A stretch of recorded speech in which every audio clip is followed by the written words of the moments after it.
Hey guys, thank you guys for sticking around. You guys are tuned into Voces Unidas on KROJ 101.5 FM. This show is produced by Valley View's SFE Media and Voces Unidas in Pacoima. And today we are joined by Zayurit. You guys heard from her just a little while ago on our first segment. And right now we're joined by Immigo with the Chief Executive Officer, Magybet.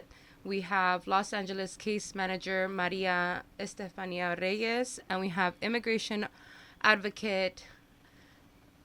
Can you say your name one more time? Yun Wen be here. Yun Wen. And so joined with them, we have community members and volunteers during this crisis with them, Juan Pablo, JP Murals, and Zayurit. How are you guys today? Good. Good? Yeah. Good. We're doing okay. We're good, thank you. So, right off the bat, I just would like for maybe the Chief Executive Officer, Magybet, if you could briefly give us an introduction to who Immigo is and what they do here in the community. Sure. So Immigo is a 501c3 non-profit that emerged here in the San Fernando Valley. Mm-hmm. It is immigrant-led. We service, educate, and empower our communities by providing services and resources. Mm-hmm. We also create a lot of family events, and we also provide civic engagement opportunities. Awesome. And so through these civic engagement opportunities that you guys provide and these services, we've been keeping up with you guys on social media. I'm friends with Z, and she's come across her work that she's been doing has been with you guys, and so that's been coming across my page, as well as I keep up with JP with the work that he does in the community, and the same thing. You guys have been coming up on his profile. My friend Gus, who's right outside, he also has been posting about you guys. So then just a lot of people in the community, Deja Worldwide as well. And so I was like, what's going on here? Like, who are these people? And then I connected with JP, and he's like, look, if anybody's going to come on, these are the people that need to be on here tonight. So thank you guys so much for taking time out of your busy schedules during this crisis. I know that your nonprofit is very, very busy. Can you guys tell me what has been going on in the last week at your nonprofit? Yeah, well, in the last week, we've been able to start a collection and distribution site, Mm-hmm. which is really important and very powerful right now. We have shown that the LA community is diverse, and then we're all willing to help when something tragic happens to our community. And so that's been a very powerful message. And if you've showed up to volunteer, you witnessed it firsthand. But what's extremely powerful is that we were receiving donations, but we were actively also distributing donations to organizations that were running low on supplies. And, Z is a testament to that. She was on the phone trying to make sure that, organizations really needed the supplies and what they were running low on. We were also able to connect and distribute to families impacted by the fires, which is really important right now, that these donations actually get to the hands of those that need it. Mm-hmm. And again, we had this community power, and it was just driven by so much positive energy of like wanting to change the way that things are right now, because people feel pretty powerless. And so we've given them a space to do that. And so we also want to welcome more individuals to join this fight. Thank you. Thank you for explaining that. I want to bring in JP to the conversation. JP, can you give us a brief explanation of how you got connected with Immigo and why you're so passionate of helping them during a crisis like this? So I got connected with Amigo through a panel that I was involved in. I know we did a mural of Flor with Tatiana Sanchez, which is a great artist. Shout out to her.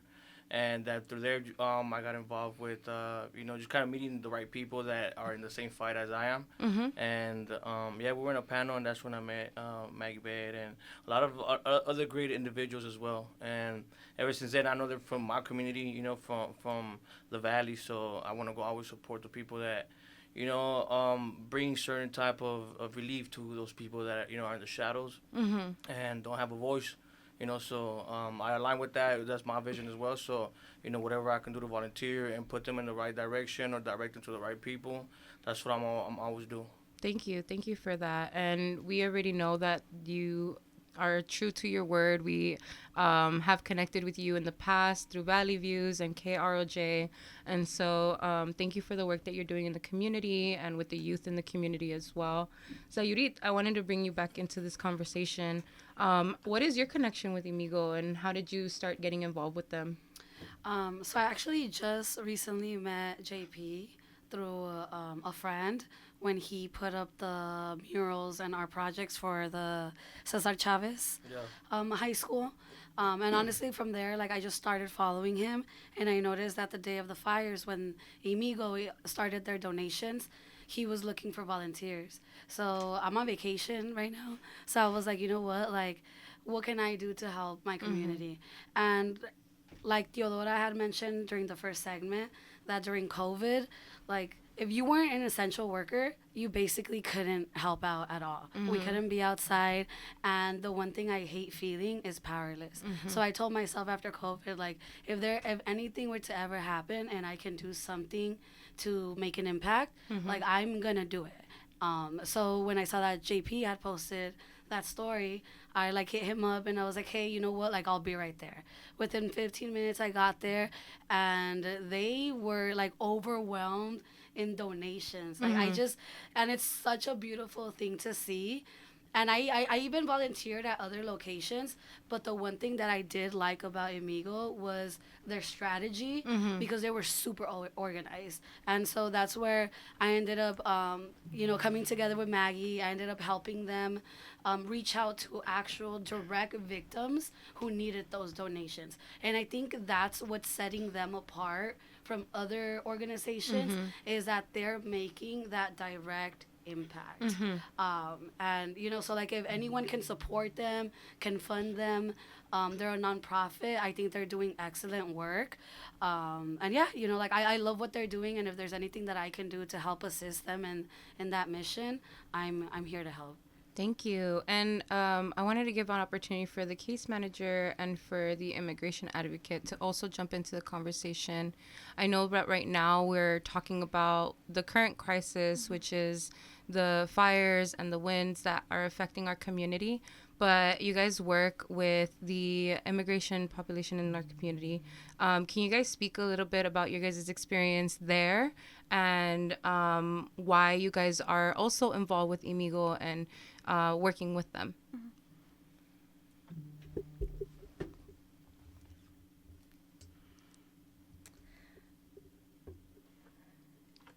Okay. Yeah.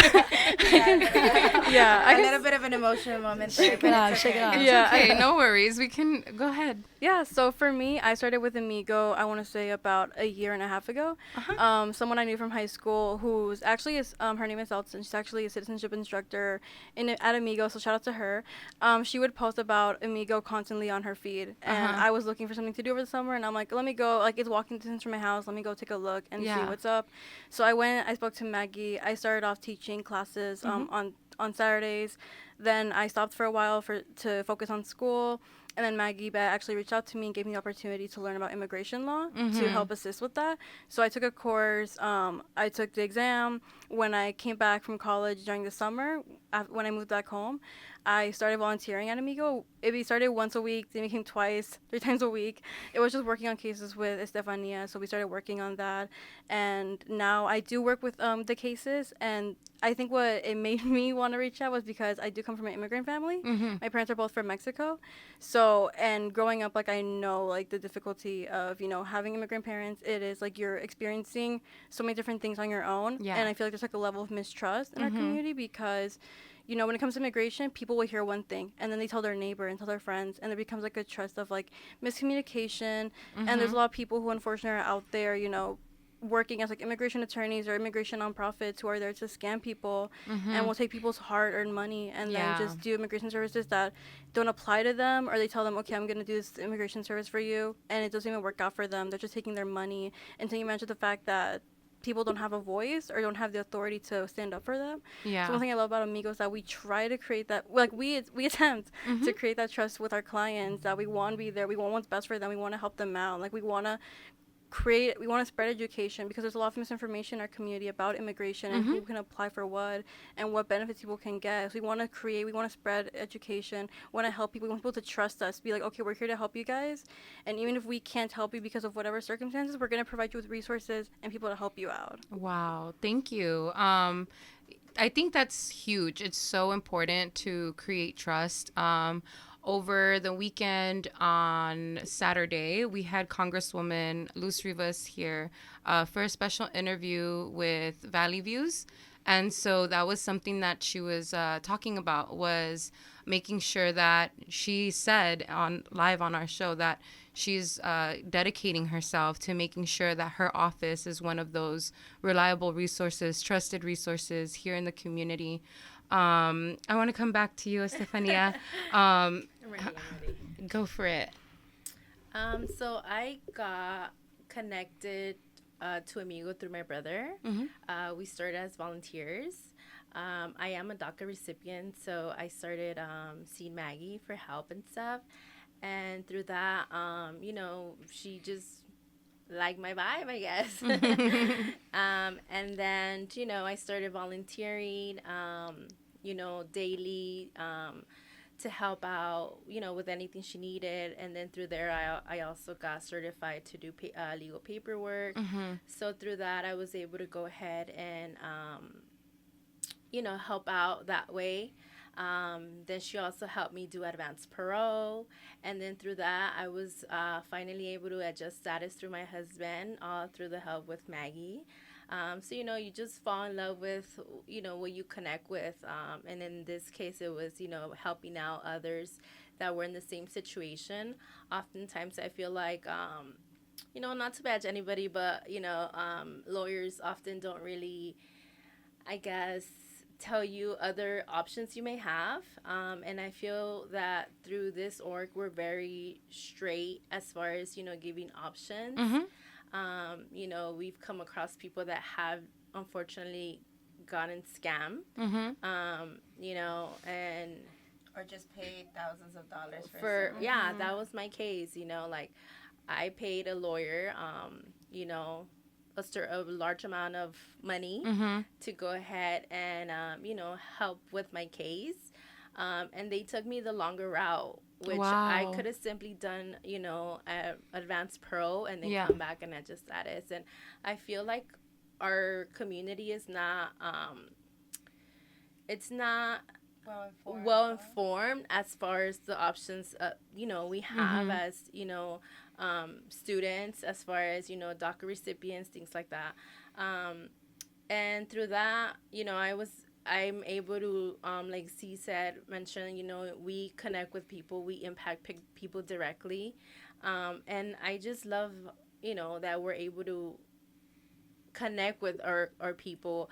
You know, I think when you go ahead and go to like an immigration service, individuals like when they communicate with you. And I feel like we really implement that in our services.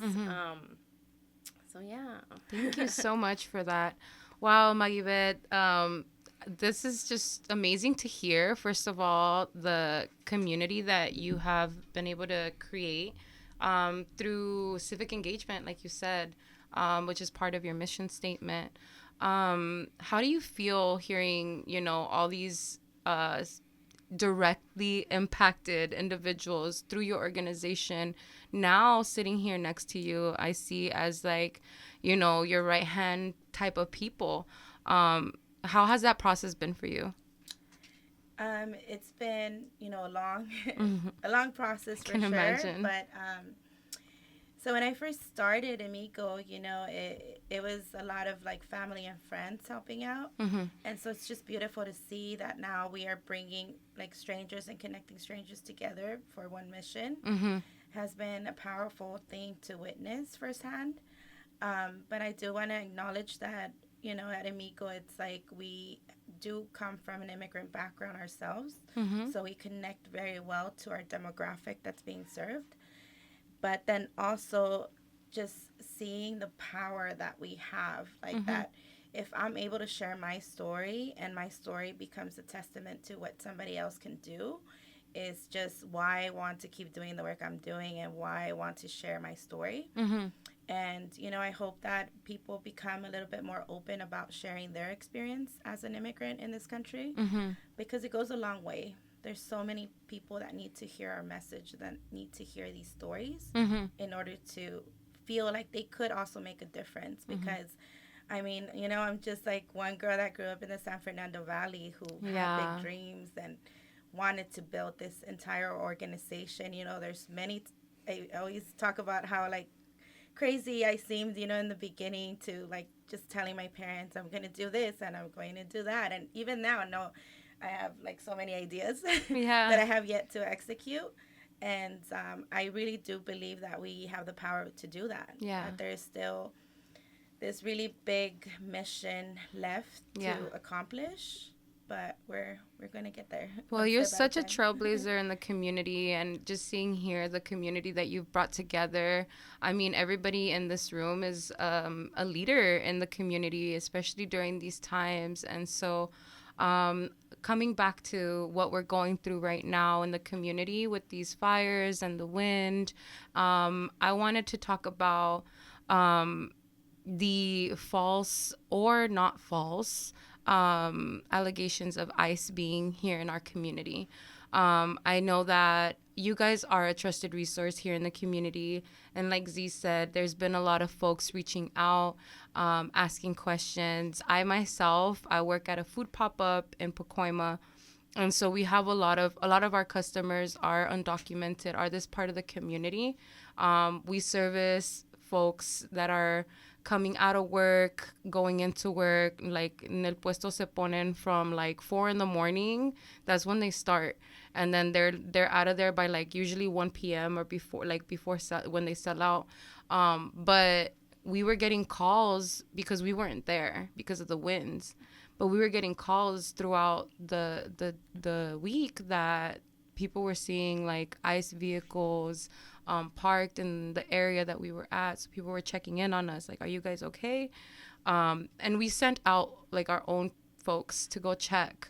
But this was an experience that I had similar with Zayurit, with Gus, and we were kind of all connecting. And so what was that experience for you guys? Did you guys get these same phone calls? Were you guys aware of these sightings? And what can you guys share about that?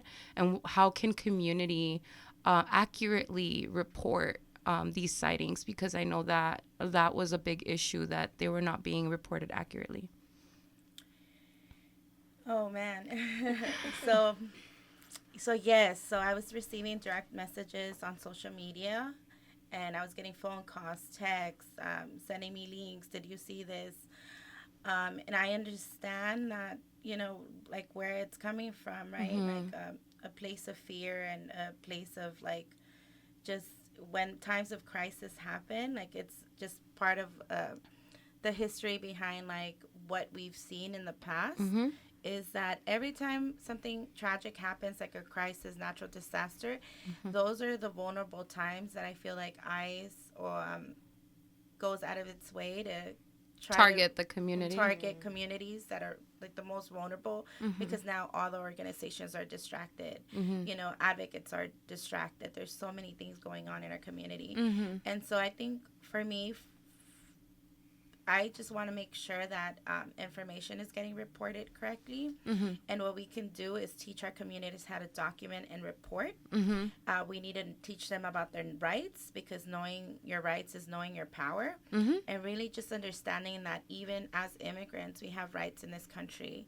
And when a community stops being afraid and we all stand up together. Mm-hmm. Like ICE really just it wasn't built on uh, teaching individuals and training individuals to, when immigrants are no longer afraid. Mm-hmm. So we need to really make a note of that. And we are right now, I just really want to work on some sort of system where we can report ICE sightings in our communities and have allies ready to check in. Mm-hmm. And I really appreciate that you mentioned that you guys also are working on that as well. And thank you for the work that you're doing, distributing resources and food to families in need. Of course. And I mean, it's all, we keep each other going, and it's, I think Z said earlier, I don't know who was the one that said it, but really it's through each other's work that we continue to be inspired. And so on that note, we're going to go ahead and take a quick little musical break. You guys are tuned into Voces Unidas on KROJ 101.5 FM. You're listening to Diosy. My co-host Melissa and Todora stepped out so that we can have these lovely folks here from Immigo. Again, you guys are listening to Locals Only Las Comadres Spotify playlist by Alex Infinity. If you guys want to check that out, it's local artists from the San Fernando Valley, all in one spot, one playlist in Spotify. Again, Locals Only Las Comadres. We'll be right back, y'all. What's up, everyone? You guys are tuned into Voces Unidas on KROJ 101.5 FM. We are produced by Valley Views SFE Media and Voces Unidas in Pacoima. Your hosts tonight are Diosy, Melissa, and Teodora. My co-hosts, Melissa and Teodora, are currently not in the studio. They stepped out because we have a pretty full house here with Immigo. We have Chief Executive Officer Magybet.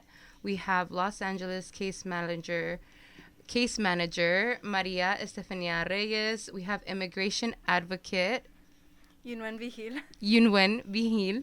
And then we have currently they're volunteers with Immigo, but we know them from the community as community advocates and creatives. JP Murals, Juan Pablo, and Zayurit Z. Thank you guys again for joining us. We're reaching the end of our segment here. We have a couple more minutes, but we had a couple of questions come in from Gus while we were on our break, and Gus would like to know how many tickets or people have been helped, and what areas do you guys cover for donations?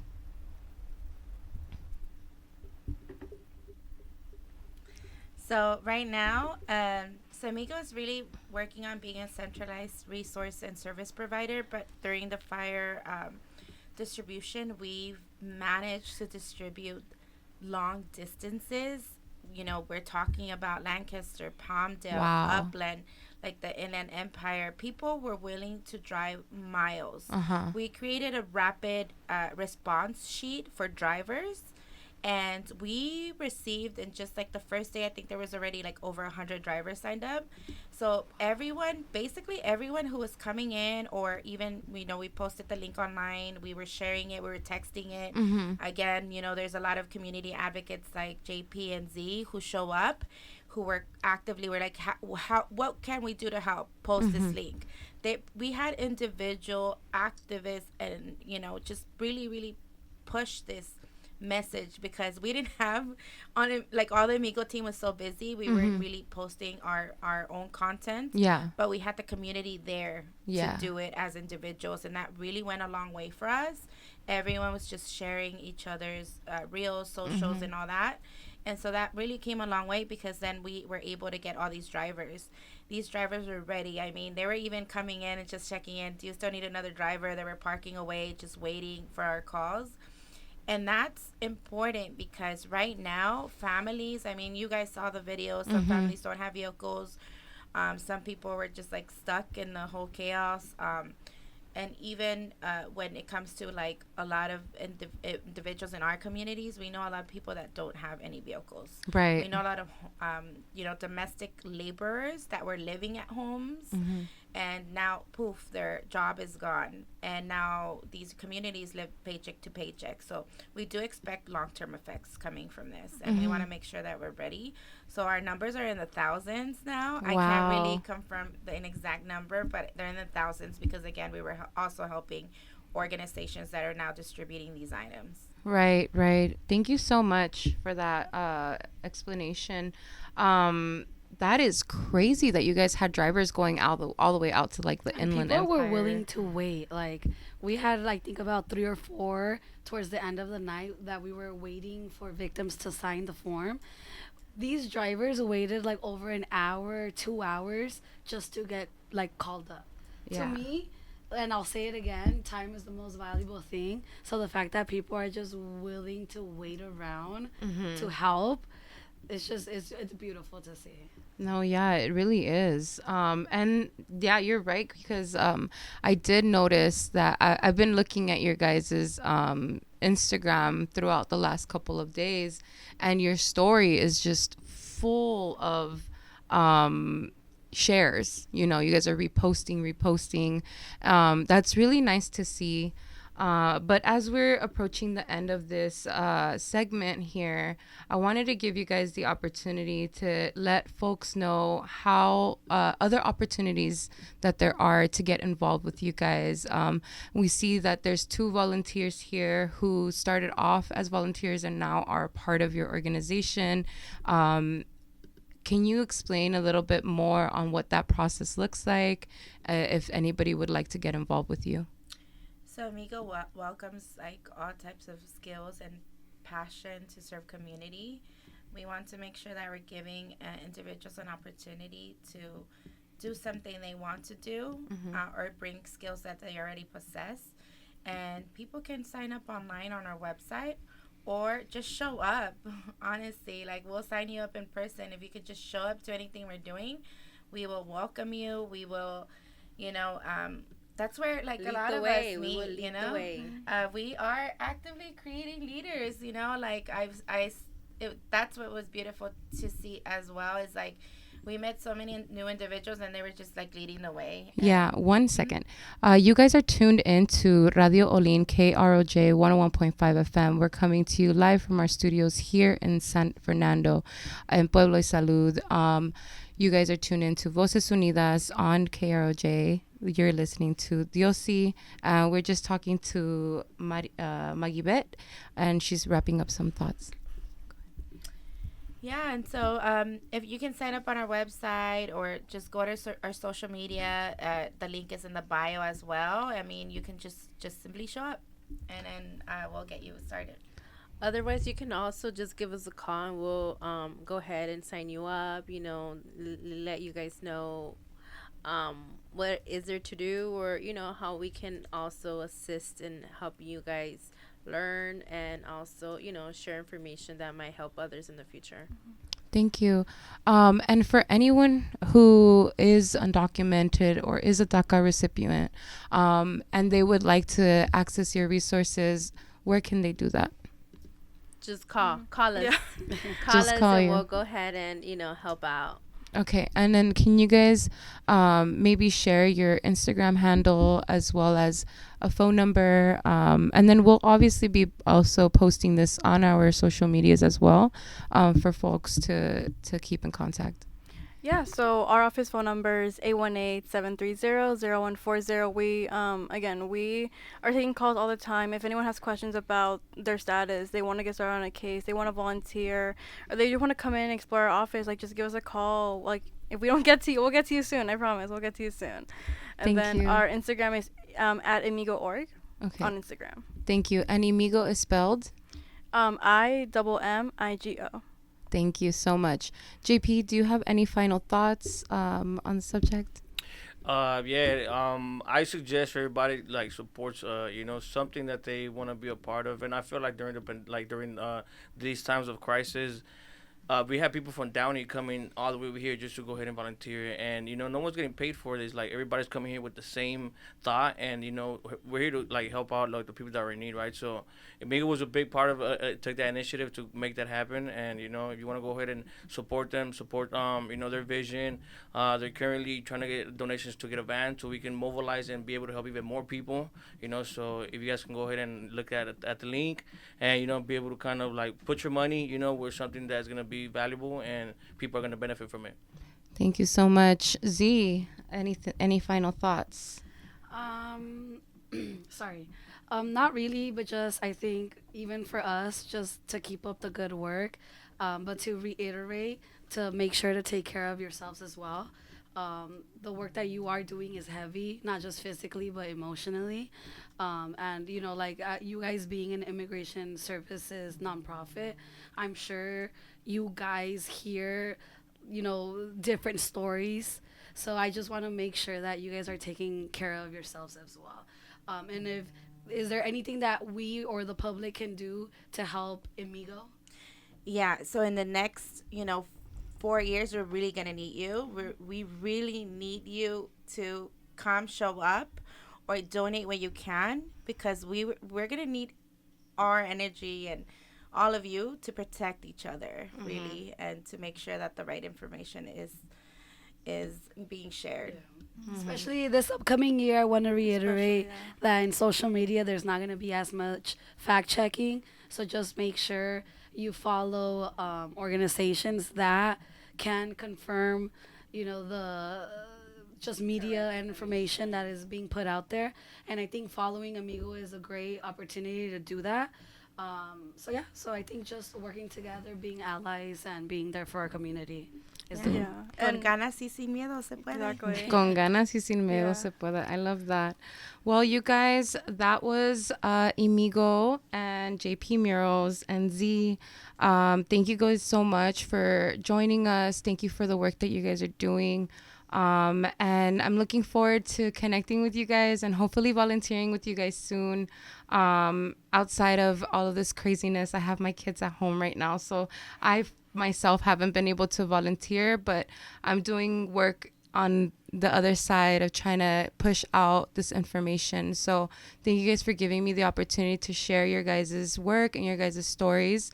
And that was it, y'all. That was it for today. We're going to be signing off. I hope you guys have a good one. If you guys want to tune in with Voces Unidas is on air every Monday from 7 to 9 p.m. We have Voces Unidas team, Melissa and Todora and Diosy, who are on the second and third Monday of the month. And then we have Las Comadres, which is myself, Comadre Diosy, and Comadre Maria, who are on the first, third, and fifth Monday of the month, if there's a fifth Monday. We also have a special segment on every third Sunday of the month. And this Sunday is actually the third Sunday, so you guys can catch up with us this Sunday on KROJ 101.5 FM. Thank you guys. Bye. Thank you for having us. Yes. Bye, guys. Bye. Thank you.